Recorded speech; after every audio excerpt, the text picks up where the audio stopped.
I only have to press it once. Yep. Jeez, most of his recorders have got... Is this 32-bit float? 32-bit float, mate. 64-bit float, mate. Didn't you know that? My ass. Welcome to episode 38 of Seeking Focus.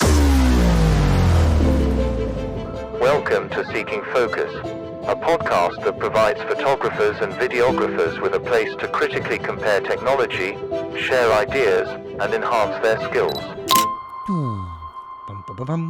Hey, Marty, how are you?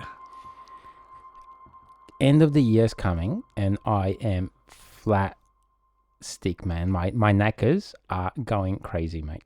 Your knackers are going crazy. The knackers are off the charts. Yes, I actually heard your podcast, last week's podcast, Mate. and you had Joel on, and We did. I wasn't there.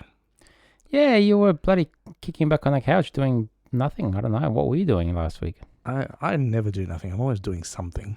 But it was a great episode. And hi to Joel. Sorry I missed you. I just probably got caught up with something. Kind of went over time a little bit. We got a bit carried away. I think the whole episode was like an hour and 30 minutes. I listen to the podcast when I'm cycling, and I finished cycling, and it still hadn't finished. And I was like, maybe I need to go for longer. And then get shit together, Marty. I made it into a 2-episode cycling session to hear the whole thing. But it was good. It was interesting. That different perspective to what we normally sort of do. Yeah, I enjoy actually having other people on because I feel like, like the more knowledge you share, the more you learn.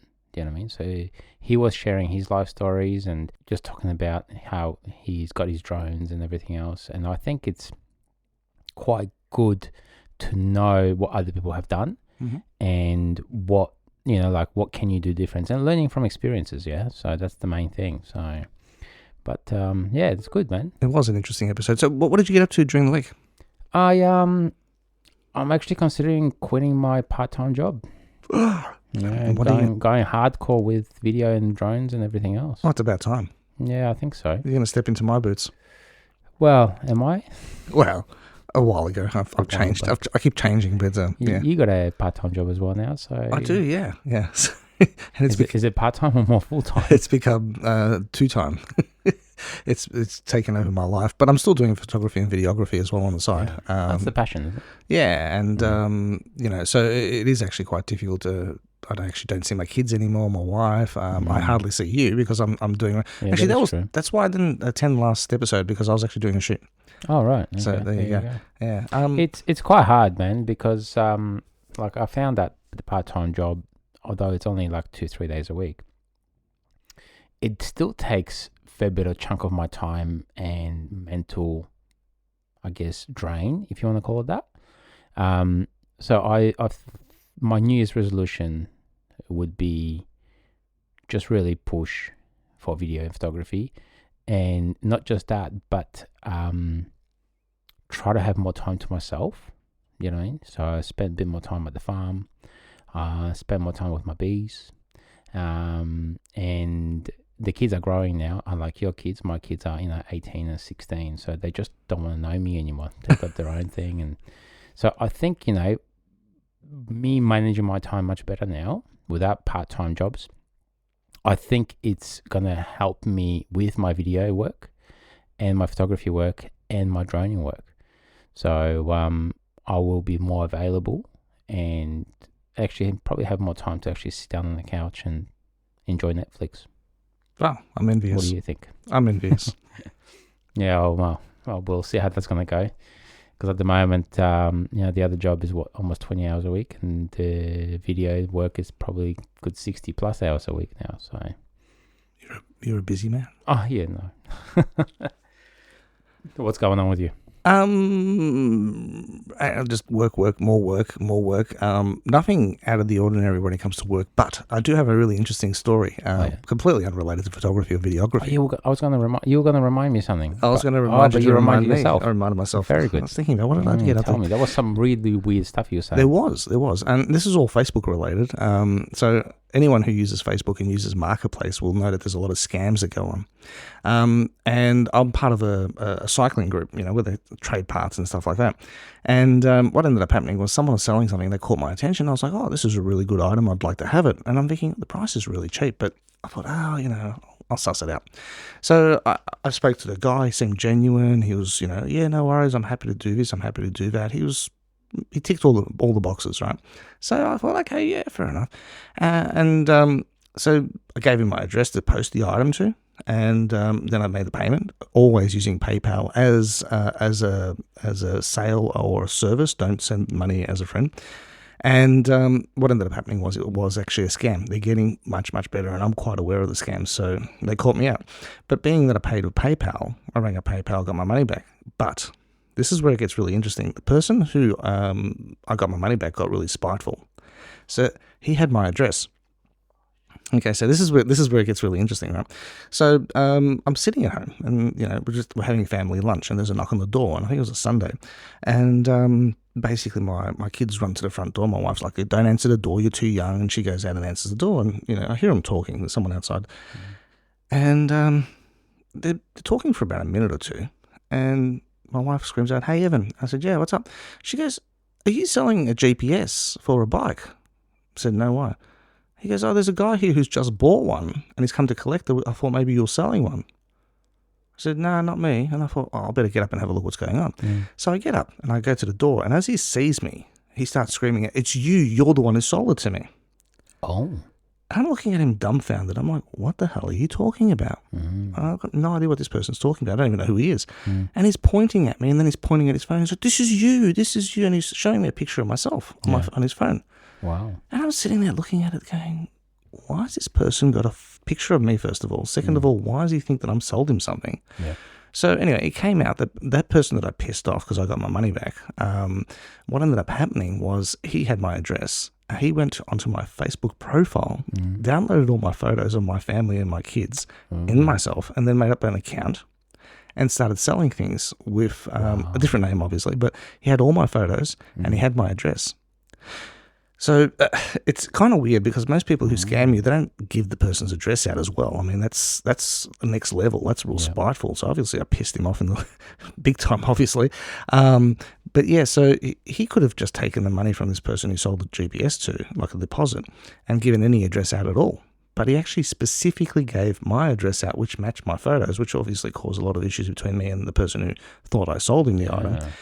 It took about 10, 15 minutes of me trying to convince him that it wasn't me. And the only thing that basically made him realize that he had been scammed, because he was insisting that it was me. Like, yeah, I'm going to sell you something, give you my address, and then I'll give you the item. It doesn't make any sense. But in the photos, I was looking at the photos, and I said, "Look, can you see the photo where he's holding the GPS?" And he goes, "Yeah." I said, "Do you notice the tattoos on his hand?" He goes, "Yeah." I go, "Do you see any tattoos on my hands?" Yeah, wow. And that was that he saw the light globe in the back of his head, that moment where he had clarity and he knew exactly that he had been scammed. But yeah, that was the weirdest thing that's ever happened. Wow. So, scammers who actually get spiteful. It's not just a matter of being, like scamming you, but now they're also being spiteful. So it's a next level sort of, thing. That's freaky.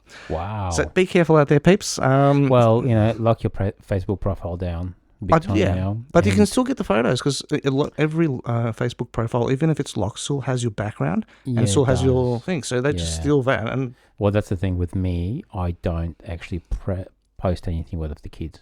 You know what I mean? I used to about 10, 12, 13 years ago, but for the last 10 years, I didn't post anything of the kids. I just purely use it for business. And even my name is not a full name there. You know what I mean? It's that's true. I've changed it because I know I've had some issues in the past as well, and people that knew me by my real name, they been trying to contact me, and I had to block them and all that sort of jazz. So yeah, it's crazy. But be careful, I guess, out there, guys, because any camera gear, that's laptops. Lenses. Well, it's actually interesting. The Victoria Police has just introduced a new initiative, which I found really bizarre that they're actually doing this, but they are doing it. They're providing a safe place to do exchanges of goods for money for people who are buying stuff on Marketplace. Oh, right. So you can go outside the police station and you can, if you don't feel safe because you're afraid that someone's going to steal your laptop or whatever when you're showing it to them. And I know a person who, one of my neighbours down the road, he had a person come into his garage and having a look at the laptop, and he turned around for a moment, and this guy just grabbed the laptop and ran out down the street and left with the laptop. Yeah. So they've introduced that trading thing for Victoria Police. It's unbelievable that we've gotten to the point where we need to have this. Yeah. But some people are just unbelievable though. Yeah, it's true. Very opportunistic, as they say. So, yeah. But let's get into the episode, because we could talk about our weekends for hours. Definitely. What's this episode about? You did a lot of research on some small little heavy things. What are they? All right, so it's basically, this episode is about batteries. We're going to start off specifically about the new Canon batteries that have been released. We're going to get into a bit of detail about those. But the episode's going to be not just about the Canon battery, but other types of batteries that you can use on your cameras. We have a Sony user here as well, so we can bloody Sony talk to these Sony users. And we can talk about the benefits of having these internal batteries, and then have a look at some different options that are available. So if you don't want to go with the original battery, which costs an arm and a leg, what other options you've got available? Yeah, there are other options, I guess. So yeah, there's a heap of options out there, and brands as well. We'll talk about a little bit about brands and stuff. You got your notes? I do. I put my glasses on because I'm getting old. So my notes are purely just the names of the batteries, because these names are just getting out of hand. So Canon has just released in the last month or so, actually it's been longer than a month, but it's been probably about 2 months since the new R5 II has come out. They released a new battery, and that particular battery is the LP-E6P. Okay, so that's the battery. That's an internal battery. Yep. So you won't put it into the camera. Yeah, just the one that slides in, clicks in. Yep. And they've introduced this new battery. Now, the demand for it is crazy across the world. Virtually impossible to get your hands on here in Australia. Overseas, there's a little bit more supply for some bizarre reason, but in Australia, it's virtually impossible to get. And it's the battery that the new R5 II uses. When you buy it, the camera comes with a battery. And then, obviously you're not going to go with just one battery, right? So you have to order some new batteries, and there is a backlog and people can't get their hands on them. And it's not just for the R5 II. Other people have found a benefit in using them as well. And I use these new batteries in my R5C, which is a cinema-grade DSLR, but it's more cinema-based than photos. And the reason we're doing this is because of the... Can I just stop you for a second? Yeah. On your left hand, you got a spider on you, I think. No, I do, yeah. Is it a spider, or it's going up to your neck now? Well, yeah. Gotta smash him. Smash him. I'm not going to smash him. He's on your neck now. No, he's going to my head. Okay, 1 second. Now I'm going to take him off. There you go. Evan's like freaking out, running around like a cartoon. I feel like a dog scratching his... I've got no idea where he's gone. I probably killed the poor thing. Yeah, well, you got to get rid of him. In Australia, man, we just kill spiders. Maybe it's just he's a fan of the podcast. Yeah. Sorry. Right. So I should have told you to hold that thought, but I didn't. Yeah, that's all right. I'm scratching like I've got fleas, but no, I don't mind spiders. I actually like spiders. I don't mind until one bit me a while back, and I didn't like him then. Well, that's fair enough. But I mean, spiders generally eat flies and mosquitoes, and I hate flies and I hate mosquitoes. So they're my friends. So I don't want to kill them. So hopefully I didn't kill that one. Well, he's probably going to bite me later. Yeah, he's going to come after you. Anyway, so back to the batteries. So the R5C, when it came out, it was running with the second most recent battery that Canon released. So I probably should start from the start. So originally there was the LP-E6 and the LP-E6N, which were used for the Canon 5D Mark II, 3, and 4. Yep. And then when they started going into the mirrorless range, they introduced the LP-E6NH. Now, the reason they introduced it is because the new battery, the E6NH, this is going to get confusing for you, they have a much higher milliamperage. So basically... capacity. So they allow you to take more video, they allow you to take more photos than the original batteries. And, the new cameras, as they're developed, they're more power hungry. And... most recently, when the R5C, my particular camera came out, it was still using the new LP-E6NH. The difference between them, the milliamps between the original battery and that particular one was, the original one was 1,865 milliamps. The new one was 2,130 milliamps. So there was quite a substantial change, and that's why they introduced these batteries. But when you were using cameras like mine, which were really power hungry, those batteries didn't last for very long. So for photos, they were fine because they were like little short bursts of energy, and that was fine. But when you started using video, the battery didn't have the capacity to power the camera for very long. And so what would happen is, it would say to you, oh, you've got 30 minutes that you can film on this battery, which is not a very long time, but it's a small battery. And it actually had more than 30 minutes, but it could only use 30 minutes because the drain on the battery was so high, the battery would get to a point where it couldn't discharge enough power. And so it was overheating as well, essentially? Or not? No overheating. The R5C's never overheated as well. It's got a massive fan on it, so hopefully it never does. No, but sometimes what happens is once the battery overheats itself, it shuts itself down as well. It does too, yeah. No, that wasn't the problem. Okay. But what would happen is it just didn't have the capacity to keep pumping out the energy that the camera needed. So it would actually only use like about half of the battery and then tell you it didn't have any power left. But if you flicked it over to photo mode, it would say that the battery was half or 3/4 full. Yeah, right. So you could never really get the full power out of it. So these new batteries, the LP-E6P, mouthful, but it's getting there, they actually allow you to get the full capacity of the battery out. So if you're doing video and you've got this in the R5C, it'll allow you to do about 1 hour and 15 minutes. So it's a substantial. So it's obviously a small battery that will power a fairly large camera, right? Yeah. So and lens for that matter too. Yeah, so it's this image stabilization, it's the lens, it's everything that you're basically doing. It won't allow you to go into the 8K mode, so the internal battery will never let you go into an 8K mode. But it does allow you to record in 1080p, 4K or 6K for the whole length of the battery. So it's gone from like 35 minutes to about 1 hour and 15 minutes. So it's not that the actual capacity of the battery is bigger, it's just the ability for it to pump out the power. So milliamps wise, they're identical. The previous battery and this current one are the same in the milliamps. So you're not actually buying a bigger battery as such. It's just the capacity of the battery to pump out all the way. Yeah. So that's one of the reasons it's so big for other camera users, not just the R5 II users. And everyone's chasing them at the moment. Price-wise, they're all pretty much identical. They're about $179 if you can get your hands on them.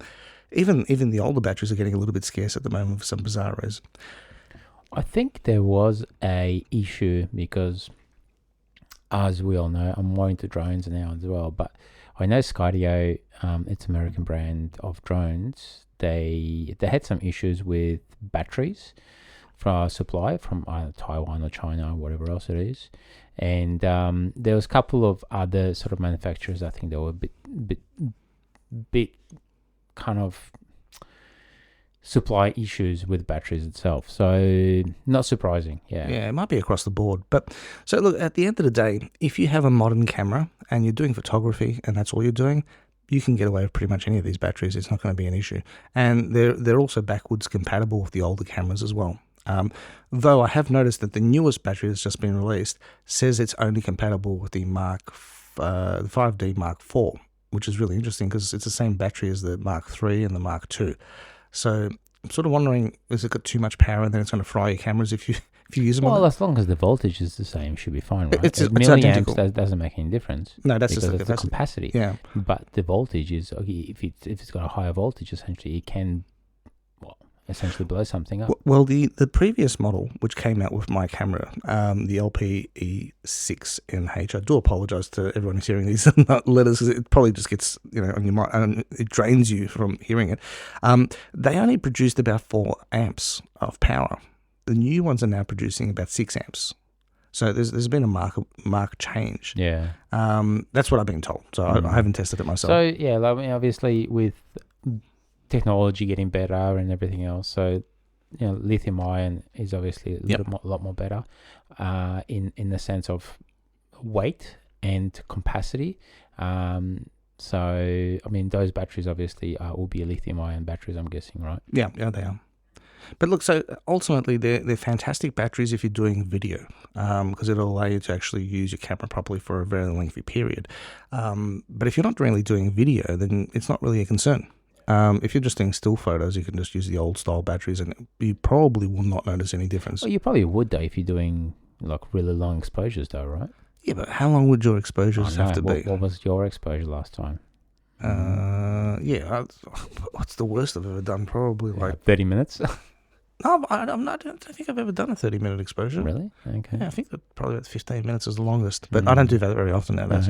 Okay. Just haven't got the time, you know. But yeah, so that's the new Canon batteries. Now they are expensive. I mean, at $179 Australian. Yeah, right. So it's about $100 or US. Probably a little bit more, actually, about 120, I think. Okay. You know, it's a lot of money to be paying for a battery. Now, it is nice to have it internal because, I mean, your camera's lightweight, it's small, you're not rigged up and everything. And, you know, an hour and 15 minutes out of a battery is actually quite good, I think. But, a caveat here. For you to be able to get the full capacity of that battery, you need to have the most recent firmware. So with the R5C, which is the camera that I use, there was a firmware release in November. Now, if you don't have the firmware release from November, the battery will only give you like the 36 minutes of the original one. Isn't that cheeky thing from Canon to do? Yeah, well, actually, Canon's surprisingly every couple of months been doing firmware upgrades to my camera. And there is word on the street at the moment that the R5C, with the internal battery, will now be able to shoot at 8K 60 frames per second. That's from the internal battery. That's miraculous. I mean, considering how small it is, but that's still yet to be released at the end of this month. So we'll see how that goes. Yeah. But I still don't see the point of 8K, but anyway, that's because you don't have 8K. No, I don't. You don't. And I don't miss it. You can't miss something you've never had. I went from 6K to 8K, aren't I special? No, but I mean, if you're doing cropping and, you know, that it's really, and even when you reduce the image down to a 4K file or a 1080p file, it is the quality and the sharpness of it. Yeah, I'm sure it would be. Yeah, it's just amazing. But it depends on what you're shooting. I mean, if you're shooting some kid's party, you don't need to be shooting it at 8K. You know, so it's going to be select sort of products that you're going to be doing. How long do you generally get out of your camera batteries? So the Sony stuff, because I've got the A7S III, which is the video specific camera, and I've got the A7 IV. Photography wise, I can shoot all day, no problems whatsoever. Video wise, I've noticed I've been using them for a while now, so essentially when the battery was new, at least 4 to 6 hours. 4 to 6 hours of video. Yeah, video. It was really good. That's amazing. That's like unheard of. Yeah, so that's why those cameras are really good for gimbals and other things, because you can just chuck it on and don't worry about it. Like right now, I had my camera now for the A7 III. I think I had it for about 3 years. So with the same battery, original battery, and I'm still getting, I did a shoot yesterday, 2-hour shoot. And after the shoot, I've checked, I was probably about halfway full, for about 45-50% full still. So that's actually really surprising. I wouldn't have expected that from. Don't get me wrong, I expect a lot of things from Sony, but I wouldn't have expected that duration. I mean, the reality though behind it, if you are doing gimbal work, I mean, mine being an hour and 15, hour and 15 minutes is more than you're going to be able to hold it anyway. And you're going to eventually put it down after an hour, unless you're, it's gym day, and it's arm day. Look, and like I was saying that though, it is not a constant film. Yeah, like we're not constantly recording. Yeah, we stopping, starting. Like like when I did the 2-hour shoot, we probably got a good 10, 11 videos out of it essentially. Yeah, and it's just talking videos. So just set up a camera on a gimbal, move around. So it's a constant on off. But yeah, essentially we should be able to get good 4 to 6 hours out of it. Yeah. Well, that's really surprising. All right, so if you want to extend that, I mean, there's always the option where you can get the attachment grip, which allows you to put 2 batteries into the camera, and it makes the camera a little bit big. So it looks like the what was the Canon one that had the ginormous grip on it from factory? The A7, like the battery grip. Yeah, it's a battery grip, but the Canon actually had, there was their flagship camera. I can't remember what it was actually. Come on, you know these things. You used to be a Canon fanboy. God.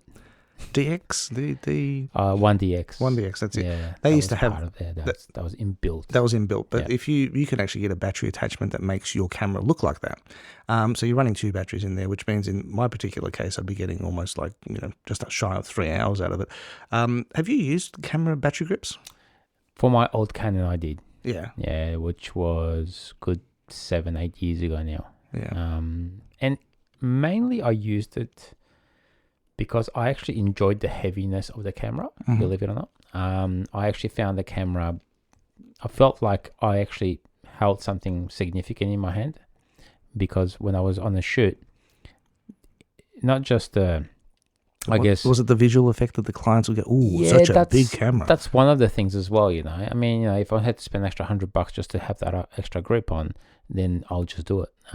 But it was just a lot more comfortable to hold. Plus, it had the shutter release button on the side as well, which was a lot more comfortable to hold rather than holding up from the top to bottom, and So I actually enjoyed that grip on the 5D. That was really good. Can you get them for the Sony? Yeah, you can, but look, I don't think I need it, to be honest with you. Yeah, I actually had on my first digital camera the 50D, which was a dinosaur, and the Mark IV 5D Mark IV. I actually had the battery grips on them, and I hated them. Really? Yeah, I think with the 50D, I did it because the battery life wasn't very good, and I didn't know any better. So I always had one, and I thought it made me look, super suave and sophisticated because Super cool. I couldn't afford the 1DX. So I bought the 50D and put the thing. That was when I was first starting, and then I actually put it onto the 5D4 because I started doing a little bit of video with that, and the battery in there never really lasted long enough for long conferences and stuff. So I did use them, but I really didn't use them very much. In fact, I think I've got them still sitting in a cupboard somewhere, which I've got to get rid of one of these days. I wouldn't put one on from the Sony though. So I know people have, and the reason why is I think it's just too chunky now. Yeah, I look cool enough without a battery grip anymore. So. All right. So if you don't want to use the battery grip and you're finding the internal battery is not enough, what you can do is you can actually then rig up your camera to hold different types of batteries. So there's a couple of different ones on the markets.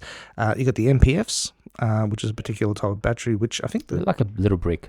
Yeah, like a very, very small brick. It's like a couple of matchboxes. I think it's got so inside of that battery, the NPs, they've got 4. Well, they can have 2 or 4 or 6, essentially 18650 batteries. Yeah. So inside the lithium-ion 18650s, so they're almost like double A batteries, but they're a little bit more chunkier. And I have a strange feeling. Please don't hold me on this, but I believe the LP-E batteries were from Sony originally. They have actually. You're right. Yeah. So it was a Sony design, and they used to have a Sony charger, and then everyone started making their own versions of them. They're small, but you can get ginormous versions or smaller ones depending on on what type of power output you want. Then Sony got cheeky and they released a newer version of the NP batteries that didn't fit into the old stuff anymore. So my FX6 has got this still NP style battery, but it doesn't fit anywhere else. So it's just for the Sony. Yeah, I mean, what type of companies would do something like that? It's just bloody Canon, I swear. What Canon? You just said Sony. All right, and so you've got your NP, or I call them MPF, and then you've got the VLOX, which is more industry sort of standard. Yeah. A lot of people use VLOX. They're just these massive versions of these batteries that clip onto the back, and they're pretty good. I think I've got 2 of them, and to be honest with you, I swear by them. Yeah, they're good. There is another type of battery which is basically meant to be the bee's knees, and this is the industry standard as such. It's called the gold mount. So they're basically, it's the next level from a VLOC battery. Now, one of the reasons many people don't use them is because they're quite cost restrictive, in the sense that they're a lot more expensive, and for a very long time, the price was so much higher than a VLOC, for example, that no one could really afford them. So unless you were in the industry, you wouldn't go for them. Yeah, okay. I'm not that professional. I've got no idea about those. Yeah, but I had a quick look today because I haven't looked at those particular batteries in a very long time, and the prices dropped down substantially. So they're a touch higher still than the VLOCs, but they're not like they used to be 2-3 times more expensive, and they're not now. They're just a couple of dollars more. It's probably an extra 20%, which is it's a nice change. But then you've got to go change your mounting plates and everything else to be able to fit these. And whilst everyone says that the gold mount is the industry standard, you don't find that much like adapters and stuff like that for on the market. They're more VLOC, which is more common, I think.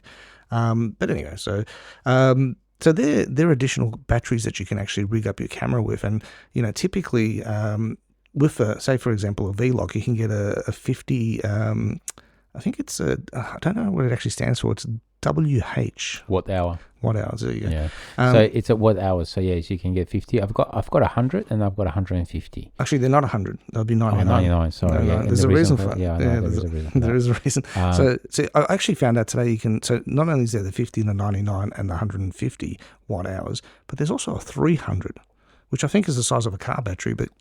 It will be huge. I saw one today, and it was just under $2,000 for the battery. Wow. You know, but I mean that's massive. And look, the V-Locks, they come in different sizes, and each one of them, obviously, the bigger the number, the more watt hours it's got. Thank you for clarifying that.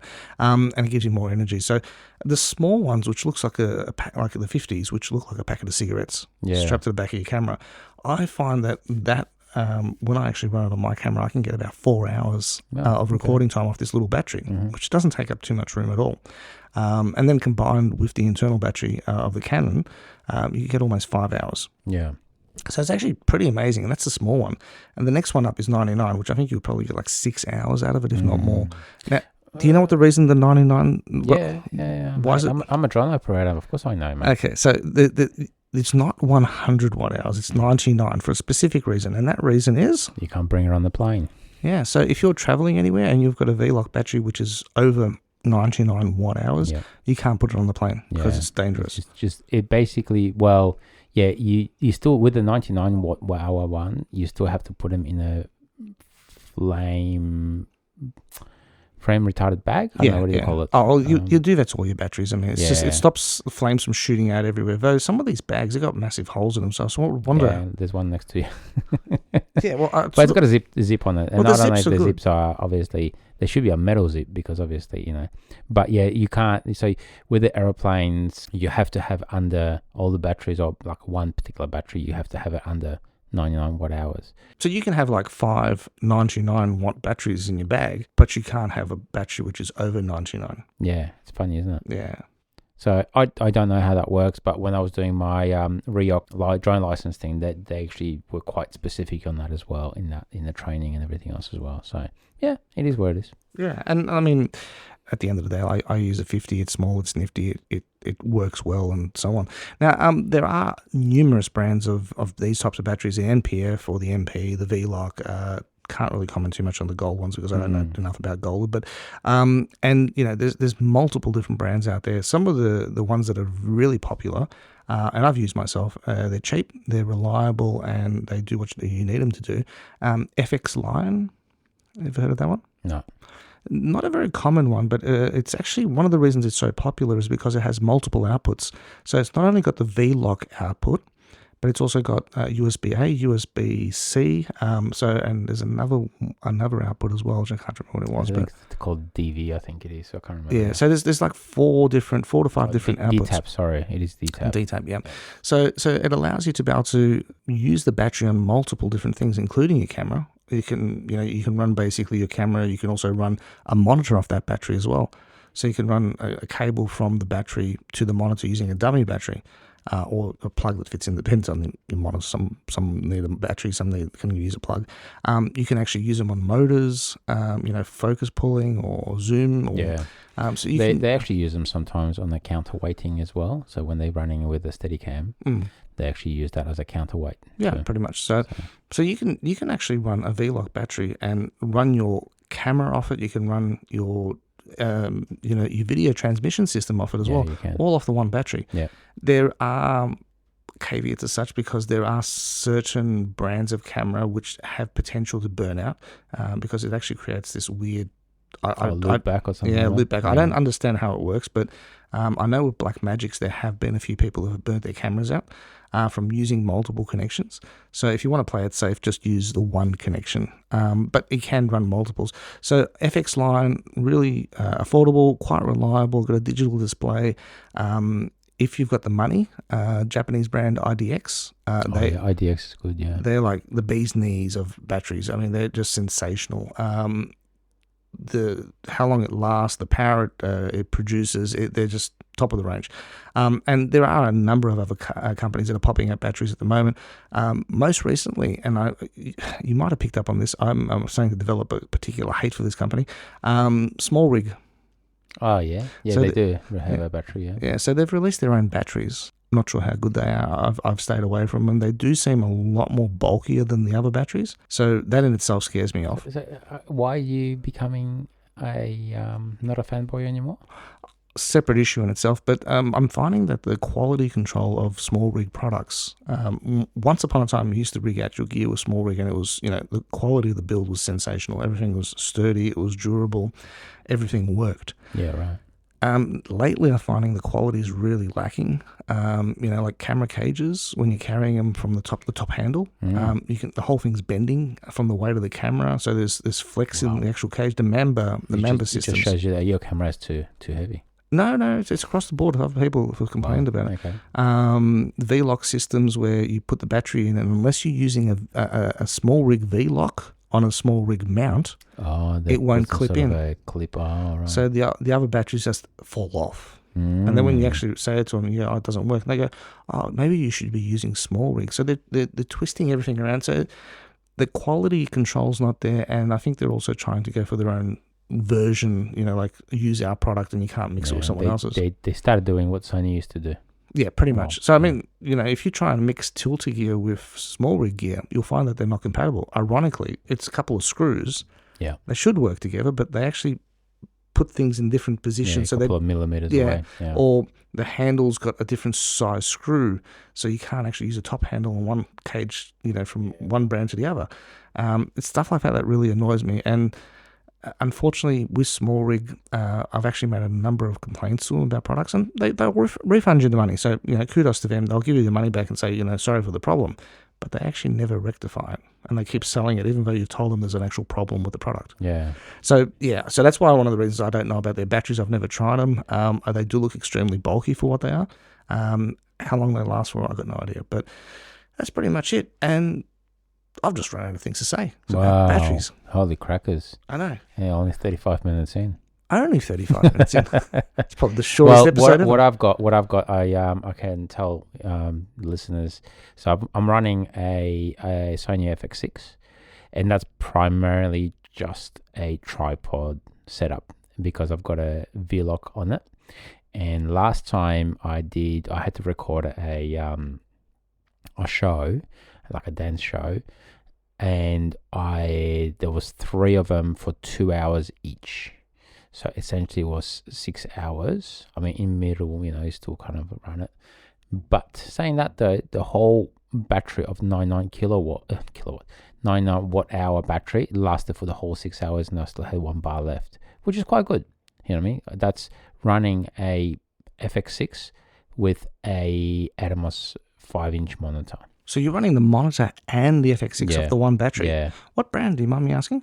What battery is the brand? Yeah. I don't know. Let me check. What battery is the brand? What brand is the battery? Un momento, por favor. And now for some background music while Marty walks across the room and tries to find out what battery. I say it will be... Oh, I've never seen that brand before. Actually, no, I have seen it. I do apologize. I actually didn't ever use it. Well, there you go. So Marty has just discovered that his was it 50 that you originally said? Oh, 99. His 99 watt hour battery is actually not a 99 watt hour battery. It's 150. It is 150. There you go. Yeah, and that probably explains why you got 6 hours out of it. Yeah, I was actually going to bring that on the plane, but no, obviously I can't. Yes, I'm getting a strange feeling. I'm going to get a phone call. Hey, Evan, can I borrow your batteries? I've got another one that's 99 for sure. Yeah, but that's El Cheapo, so. But that explains. But 6 hours is still pretty good. Like I said originally, on a big unit like that, and then I'm running. Obviously, I'm not running any stabilizers on the lens, because I think I was using 24-70. That doesn't have a stabilizer, and FX6 doesn't have a stabilizer. The lenses, though, the stabilization in lenses does chew up through the actual. Fair bit, correct. Yeah. And also autofocus as well is another issue. Yes. So if you're running a manual camera, it won't chew up as much battery. If you've got a camera that basically has autofocus, that will also. Every time I film or should I say record? We're not filming anymore. We are in a sense. But I always set my focus to where I need to be, and then I just flick it to manual. Really? So you're not doing the eye tracking anymore? No, I am for interviews. I am, but if I'm doing like a dance show or whatever else, because I'm filming the whole stage, I just chuck it on like F4 or 5.6 Just in case the and auto- then just lock the focus. I was actually doing an interview once where I was actually doing tracking of the person's eye, and it was actually quite a dark environment, and I found that basically what was happening was the tracking was actually going in and out. So I ended up having to lock it into manual mode and just leave it in one particular It's probably the best solution. So it was, but it was weird because I was like halfway through the interview and I noticed it start tracking for the person, and I'm like, they haven't moved, why are you tracking? And very quickly I basically reached over, clicked that little button and changed the focus by hand just slightly, and bang, it was on. I should probably mention as well, since obviously I do have a bit of drones. So with the drones component, all the drones use lithium polymer batteries. Well, most of the drones use lithium polymer batteries, and it's a different technology in chemical structure inside the battery. So those batteries output much higher amperage, if you want to think of that. So if I'm flying my FPV quad, for instance, and I do a bit of an acceleration, I am actually getting 60 to 100 amps going through those batteries. You know what I mean? So it's a lot of power basically going through that. So like something like a Mavic or whatever else, you don't really need to worry about it. But last week when I was talking to Joel, because he's getting into FPV slowly, and he's obviously just using like a Nevada thing, where we had a good chat about sort of the FPV drones, and he couldn't sort of, he was like really surprised on, they've got because it's essentially it's a 6-cell battery, and you charge those batteries with a balanced charger rather than just plugging in like a Mavic battery. You know what I mean? So there's a lot more to it, with the FPV component. But the RC cars also use the balancing for their batteries, the lithium batteries, because if you don't balance the cells out, one will have possibly more power, the other one won't, and then they'll end up stuffing up or burning out. And they don't have a BMS, so battery management system. So like VLOG batteries or even the NP batteries, they will have like a BMS, a battery management system, which controls input of voltage into each individual cell. So it protects your camera as well.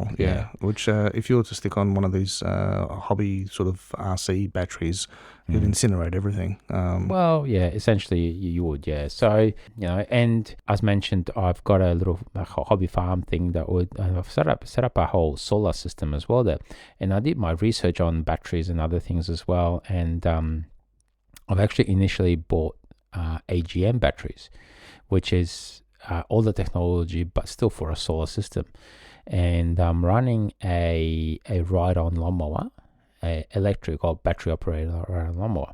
And as you saw 2 weeks ago when you were there, and basically those AGM batteries could not, like the technology in it is obviously still quite old, and I couldn't get a full charge out of them for the lawnmower. So I had to purchase 4 200 amp hour batteries, lithium ion batteries. So lithium ion at the moment is obviously top of the range thing, which holds a fair bit of power. So constantly they're charging, and then when I plug it in, they're discharging, but they're discharging to a point where like they still have a fair bit of power left over. So lithium ion, like if anyone's going for batteries, lithium ion is probably the way to go at the moment. There are drawbacks to them as well, where they are a little bit unstable at times, and they've been not as lithium ion is a lot more stable than lithium polymer. Okay. So maybe you're thinking about a lithium polymer battery, so that's unstable. All I know is I've got a collection of batteries at home that look like hot air balloons. They're just expanding. So that's your lithium polymer. So with your lithium polymer, you have to, for storage charge. So if you're not going to use them for more than a month or two, they have to be dropped to about 50%, is it? Or 3.8 volts per cell. So it's about 40%. And then essentially, if you store them at 90% or 100%, that's when they start blowing up. As I discovered. So you should probably discharge them now, and then basically get rid of them. It actually takes longer to discharge than it takes to charge them, ironically. Well, you chuck them in the car or quad and then just go flying. That's what I might do. But Marty, I think we've probably come to the end of this episode. And are we done a record slow time? Or? No, we're on about 44 minutes. It's been a while since we've actually done a 43 minutes. There you go. But a good episode, mate. I think it was worthwhile having a chat about batteries. So. especially the cost of existing batteries, and also the inability to get your hands on them is another thing in itself. But well, yeah, it's important. I think it's going to get better now, hopefully. So. Hopefully. All right. Thank you very much. Thank you, and see you guys at the next episode. Toodaloo. Bye bye.